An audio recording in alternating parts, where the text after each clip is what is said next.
Psalm 100, fourth Sunday of Easter. This is not just another Sunday. This is a divine appointment with the deeper self, the part of you that knows you are more than flesh and bone. Psalm 100 calls you to rise beyond ritual and enter into a state of conscious thanksgiving, not because everything is perfect, but because you know that creation begins within. This Easter season is not merely a celebration of resurrection. It is a reminder that you are called to resurrect your own life from doubt to faith, from fear to fulfillment, from shadow to substance. You are invited to make a joyful noise, not with noise alone, but with the vibration of assurance that what you have asked for, you already possess. Today is not about waiting for heaven to touch earth. It is about recognizing that heaven is within you, and when you enter his gates with thanksgiving, you step into the creative realm where all things are possible. Enter his gates with thanksgiving, the inner pathway to manifestation. There is a divine mystery hidden in Psalm 100, 4.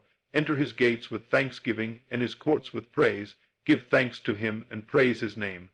At first glance, it may seem like a verse meant only for worship or religious gathering, but beneath the surface lies a profound spiritual law.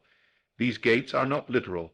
They are symbolic doorways of the mind, thresholds of consciousness that lead you from limitation to liberation.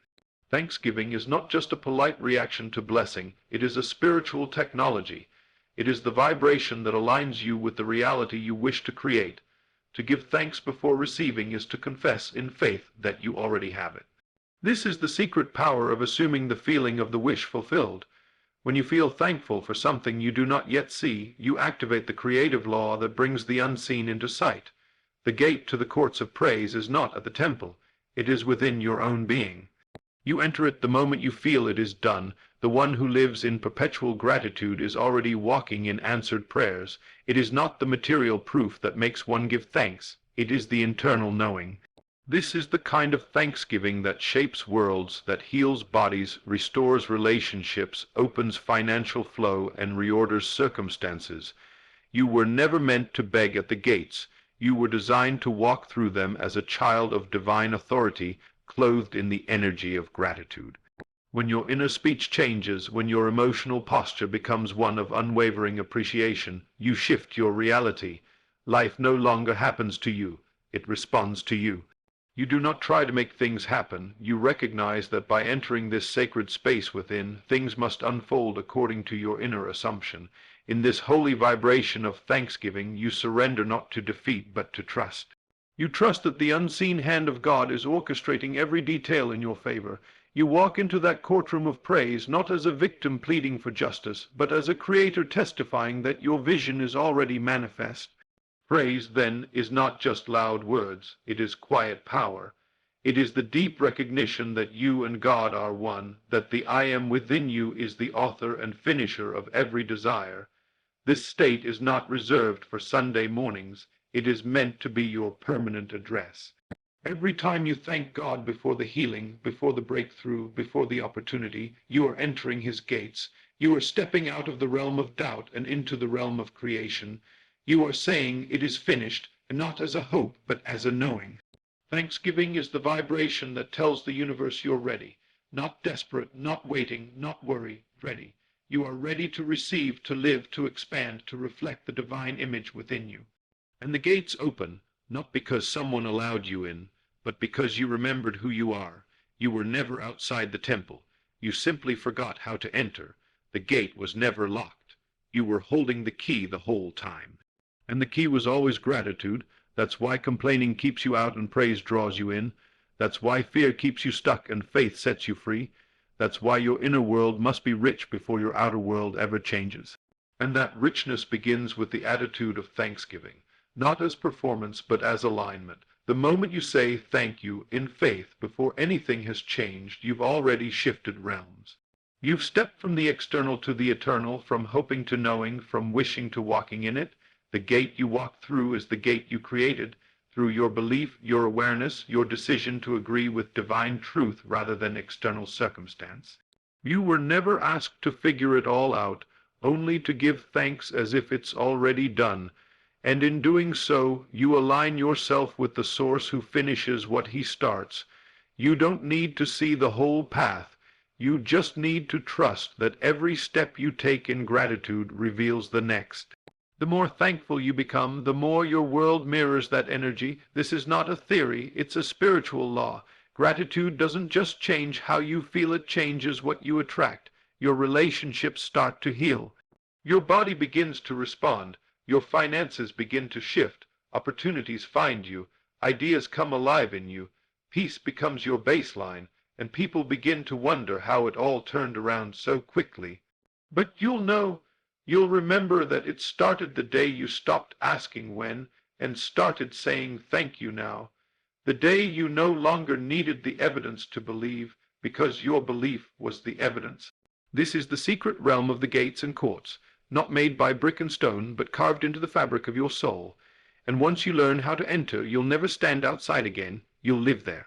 You'll move from moment to moment with a heart full of praise, not because you're ignoring reality, but because you're creating a higher one. You'll understand that thanksgiving is not the response, it is the cause. And the cause always produces its effect. So today, as you reflect on Psalm 100 during this sacred fourth Sunday of Easter, may you remember that the resurrection power is not just historical, it is personal. It is alive in you, it is activated by gratitude. The gates are open, the courts are waiting. Walk in, not with fear, not with begging, not with doubt, but with thanksgiving, and watch your world transform from the inside out. You are the sheep of divine imagination, led by the voice within Psalm 100:3 declares, "Know that the Lord is God. It is He who made us, and we are His people, the sheep of His pasture." This is more than a poetic verse. It is a key to understanding the nature of your existence and the power that shapes your destiny. You are not wandering aimlessly through life. You are not a victim of chaos or randomness. You are the sheep of divine imagination, and the pasture is not just a place. It is a state of consciousness. The shepherd that leads you is not somewhere in the sky. It is the inner voice that speaks in silence, the vision that comes in stillness, the knowing that whispers when the world grows quiet. You were created not merely to survive, but to be guided, nourished, and transformed by the limitless power within you. To be called a sheep is not weakness. It is a symbol of surrender, of trust in something greater, something unseen but deeply known. The pasture is not a location. It is the life you step into when you begin to follow the direction of your spirit instead of your fears. That pasture could be peace in the middle of a storm, provision when all doors seem shut, healing in the midst of pain, or clarity when confusion clouds your vision. The shepherd doesn't lead you by force. He leads by suggestion, by inspiration, by intuitive nudges that guide your decisions, your desires, your direction.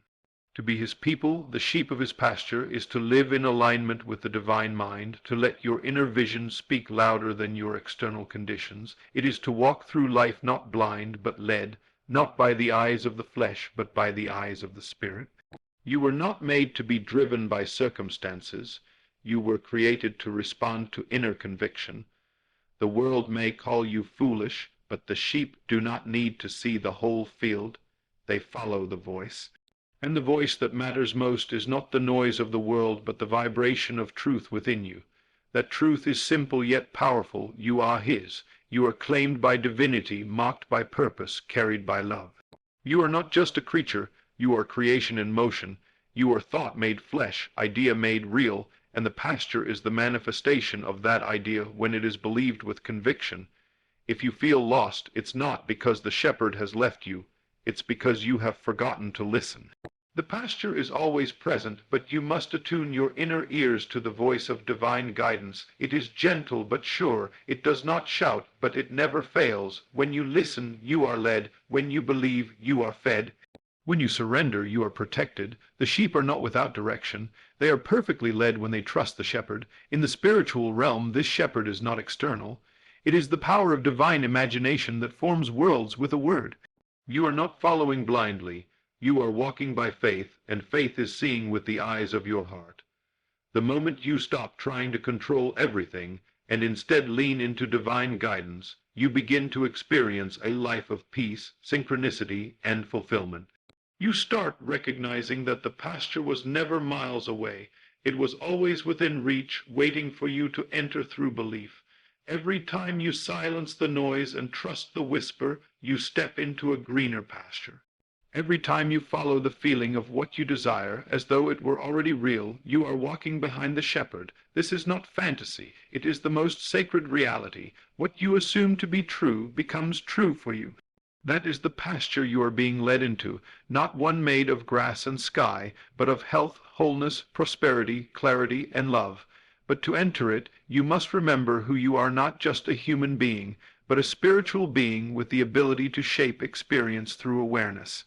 You are the sheep of divine imagination, and imagination is not passive. It is the blueprint of creation.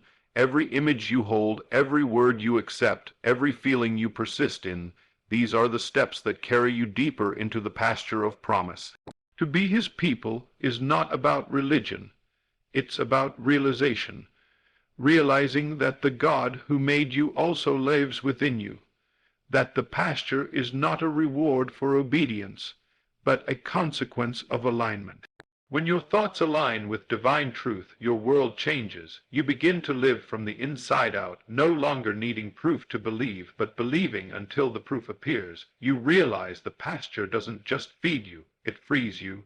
It frees you from anxiety, from doubt, from lack, from everything that made you forget you were divinely led.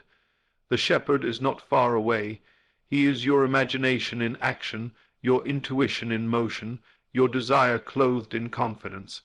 Every time you follow that voice, even when you don't understand, you honor the truth of Psalm 103. You live as his people, and his pasture becomes your reality. You no longer chase after blessings, you attract them. You no longer beg for direction, you trust the leading, and in that trust you walk in green pastures, beside still waters, in paths of righteousness. The shepherd will never lead you into confusion, only into clarity. He will never abandon you, only invite you into deeper levels of truth. And when you respond, when you follow, when you believe, you begin to experience the life that was already yours but hidden behind the veil of doubt.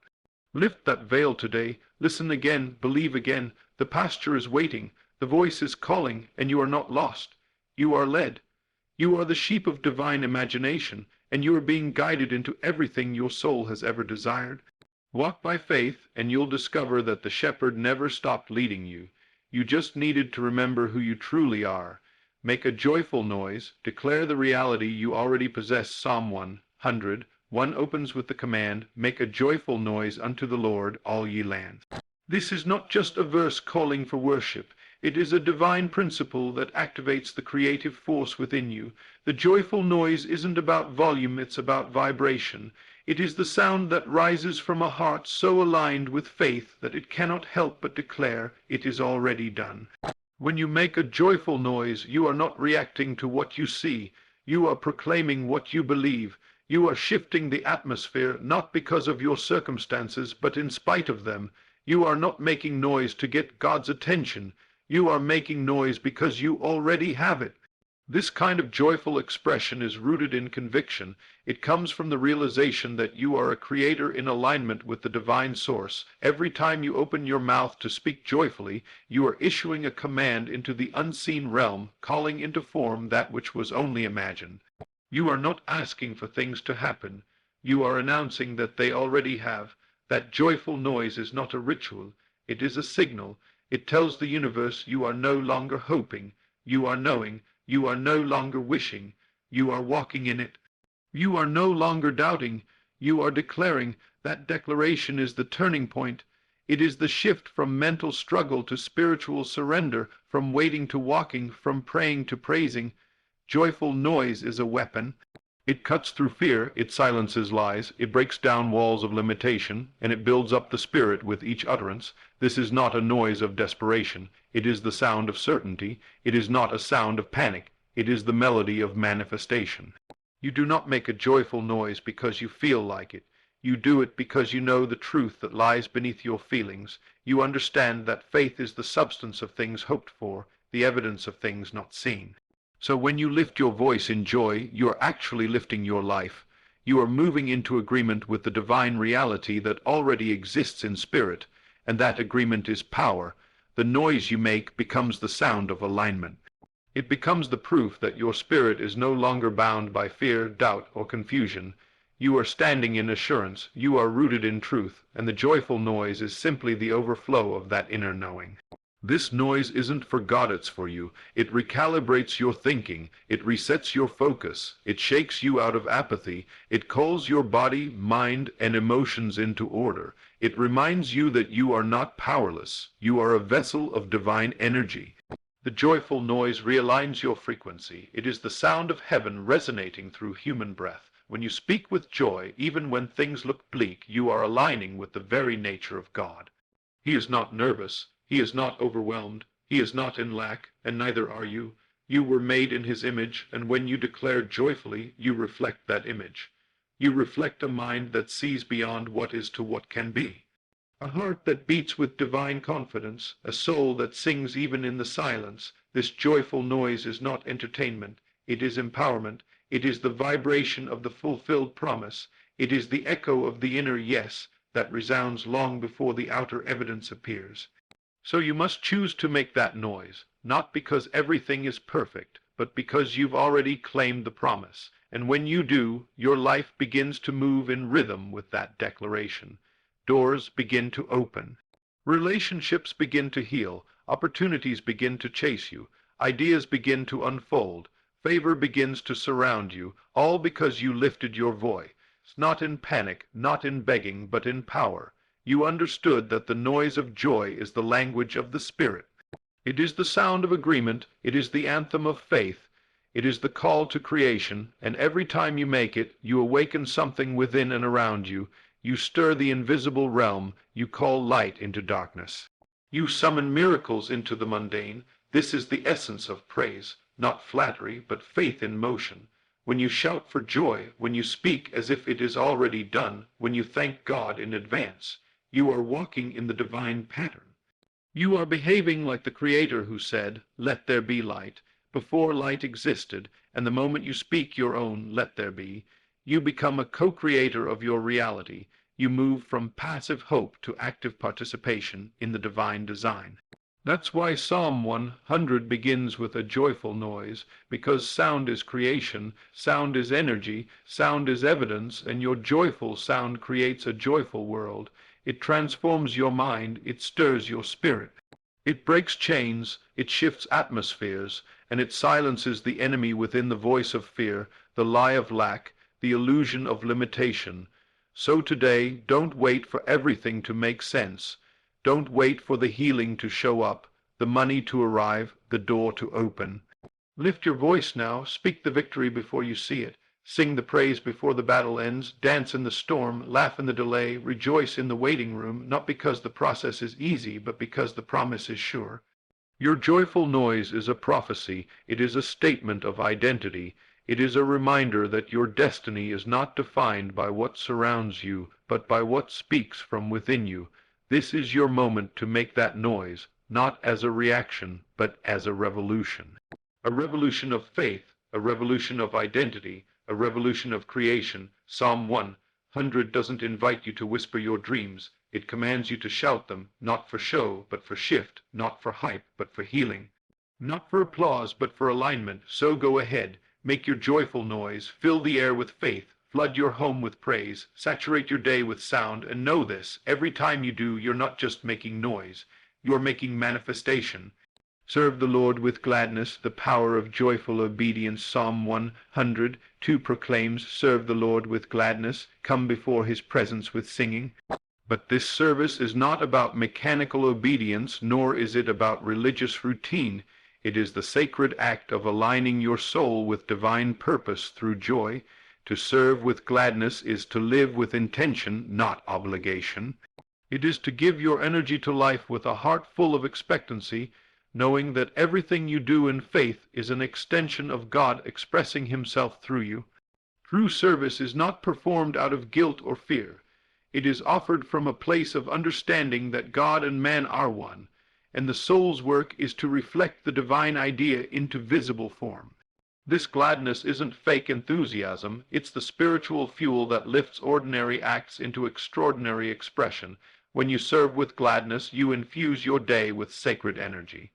Whether you're speaking, creating, healing, building, or simply being present, that joy becomes the vibration that calls forth multiplication, favor, and divine movement. It is not about the size of your act. It is about the spirit behind it. Washing a dish with gladness can become an offering. Showing kindness with gladness becomes a miracle.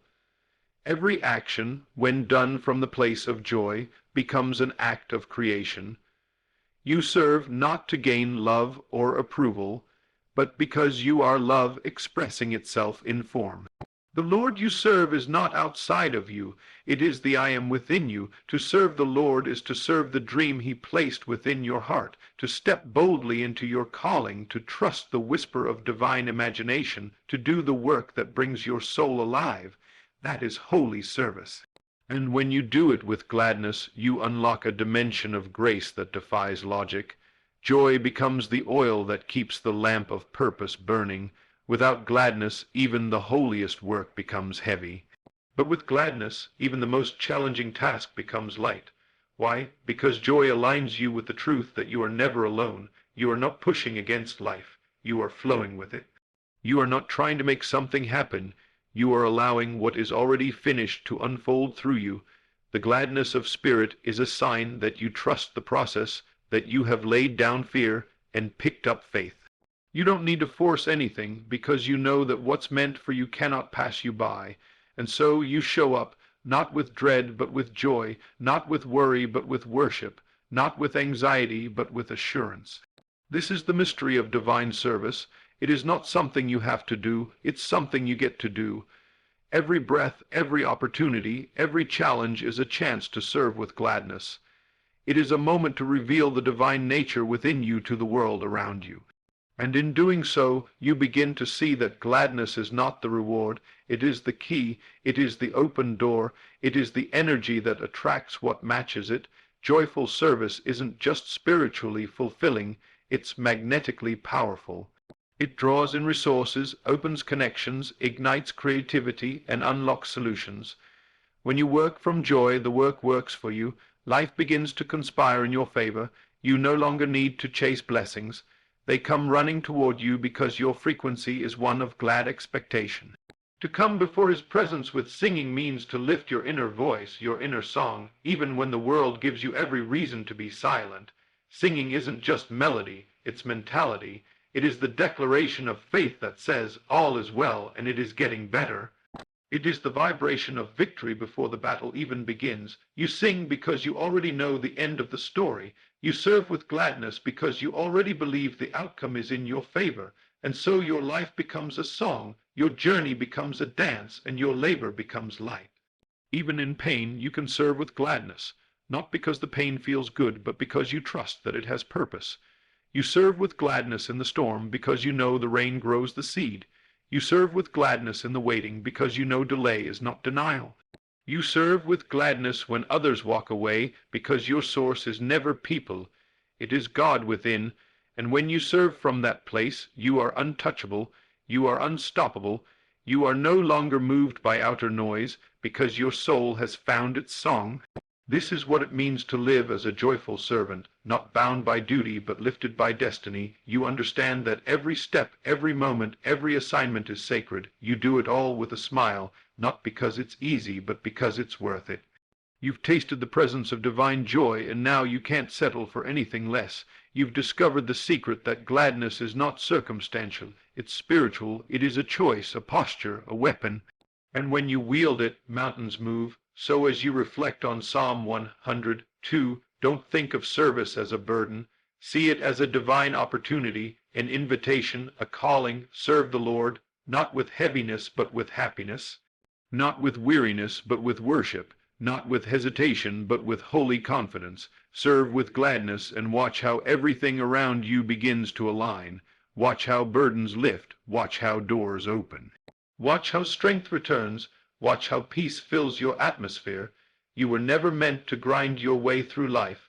You were created to glow your way through it, to radiate joy, to exude faith, to walk in love. And all of that begins with one decision, to serve the Lord with gladness. Let today be the day you make that choice. Let your work become worship. Let your voice become a song. Let your life become a testimony that joyful obedience is the highest form of freedom. Serve with joy, and your reward will not be in what you gain. It will be in who you become, a vessel of light, a channel of blessing, a living song. This is your purpose, this is your power. Serve the Lord with gladness, and let the world see what it means to be fully alive. Enter his gates with thanksgiving, the portal to divine manifestation. Psalm 100:4 says, "Enter his gates with thanksgiving, and his courts with praise. Give thanks to him and praise his name." These are not just poetic instructions, they are spiritual technologies, divine instructions for unlocking the invisible realm and drawing heaven's reality into the earth. Thanksgiving is not just a feeling, it is a frequency. It is the spiritual code that gives you access to the courts of abundance, healing, clarity, and breakthrough. When you enter his gates with thanksgiving, you are not merely expressing gratitude for what has happened. You are aligning yourself with the truth that it is already done in spirit.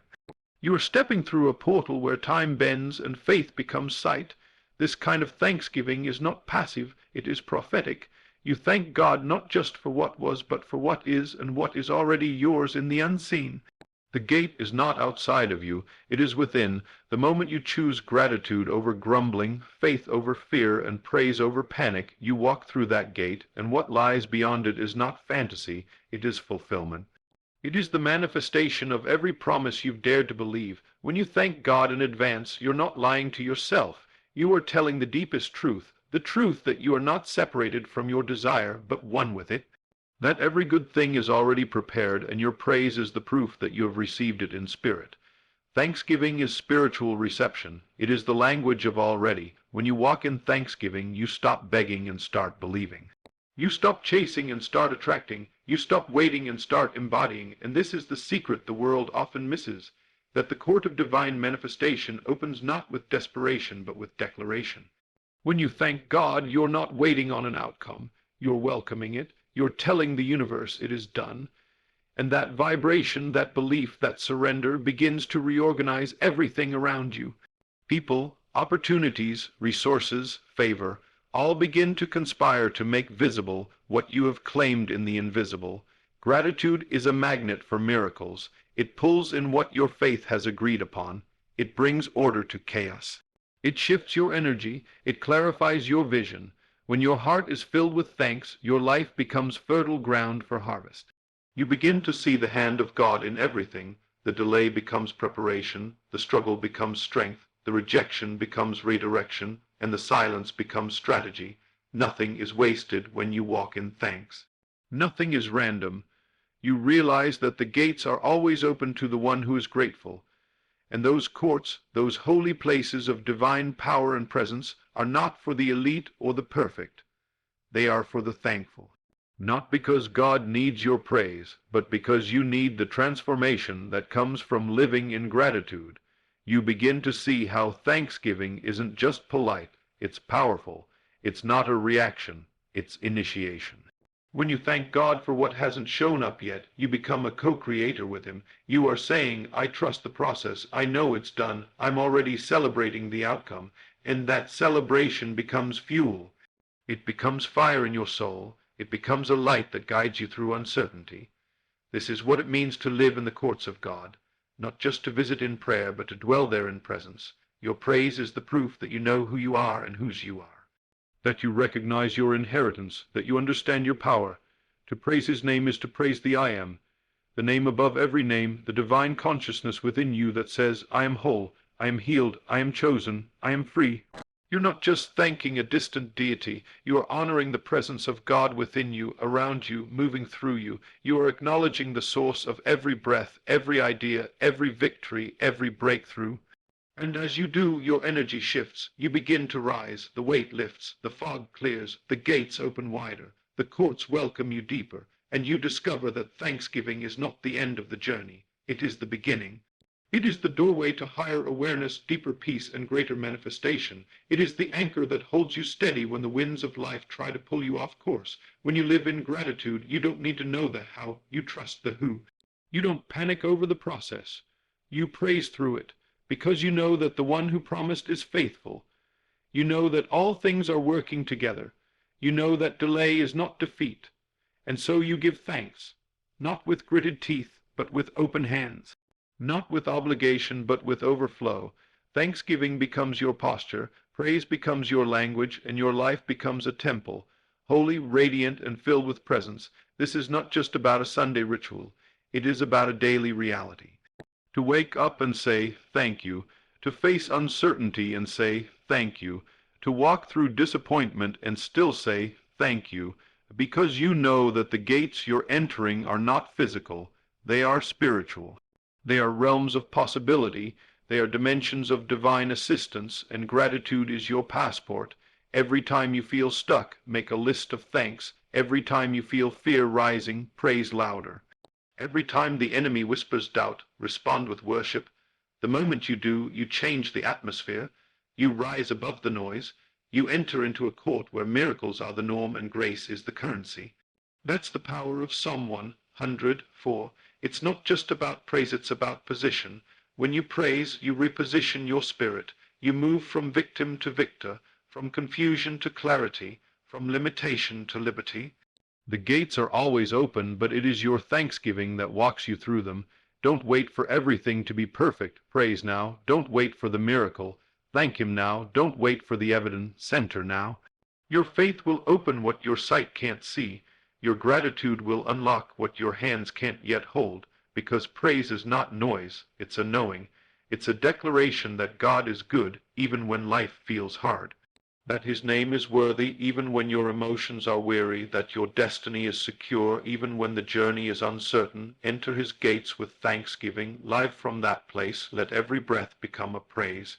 Let every moment become a testimony, and watch how the courts of heaven open to you, daily, freely, powerfully, because you didn't wait for the blessing, you praised your way into it.